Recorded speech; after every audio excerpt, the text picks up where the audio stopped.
আল্লাহর নবী সালামিক রাহমাতুল লিল আলামিন পৃথিবী থেকে যেদিন বিদায় হয়ে যাবে, আম্মা জান আয়েশা বলেন, চাদর দিয়ে নবীজিকে আবৃত করে ডেকে রেখেছি। হঠাৎ করে আমি তাকায় দেখি আল্লাহর নবী চাদরের ভিতরে একটা হাত একবার গোটায়, হাতটা আবার লম্বা করেন, পা এভাবে গোটায় আবার পা লম্বা করেন। যে আমরা খিঁচুনি যে শুরু হয়, সাকরাত আরম্ভ হবার সময় দেখবেন এমন কিছু টানা আসা শুরু হয়। আমরা ঘুমো ধরে লেছে না।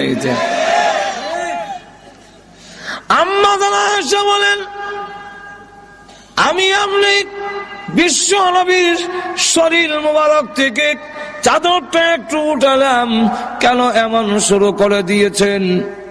নিষ্পাপ নবী, আল্লাহর নবী মাসুম, আল্লাহর নবী বিশ্ব নবী যিনি, উনি হলেন আল্লাহর পরে ওনার সম্মান তামাম পৃথিবীর ঊর্ধ্বে কারোর সাথে তুলনা হয় না, এটার মধ্যে কোনো সন্দেহ নাই। কিন্তু লক্ষ্য করে দেখুন, আম্মা জান আয়েশা সিদ্দিকা রাদিয়াল্লাহু আনহা বলেন, পৃথিবীর মানুষেরা রে, আমার ধারণা পাল্টে গেল। আমি যেই মাত্র আল্লাহর নবীর শরীর মোবারক থেকে চাদর সরালাম, এমনি তাকায়া দেখি নবীজির মাথা মোবারক থেকে নিয়ে পা মোবারক পর্যন্ত এমন কোন পশম মোবারক নাই যেখান থেকে আল্লাহর নবীর ঘাম বের হয় নাই। আমার ধারণা পাল্টে গেল।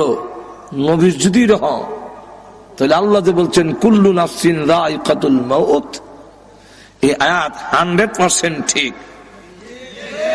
একটু জোরে কর না। হঠাৎ করে নবীজি ডেকে বলেন, হে ফাতেমা, দরজার দিকে তাকে দেখো গো মা, কে যেন সালাম দেয়, বারবার পারমিশন চায়। হযরত ফাতেমা রাদিয়াল্লাহু আনহা দরজার দিকে তাকালেন, আজরাইল তো দেখা যাওয়ার কথা না। আমি আমার আব্বার কাছে বসে থাকলে তিনি যদি বলেন, আমি কি দেখবো নাকি?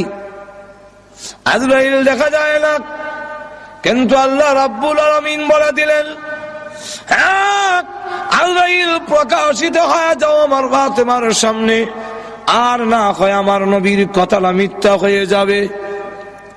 হযরত ফাতেমা রাদিয়াল্লাহু আনহা দরজার দিকে তাকায়া বলেন,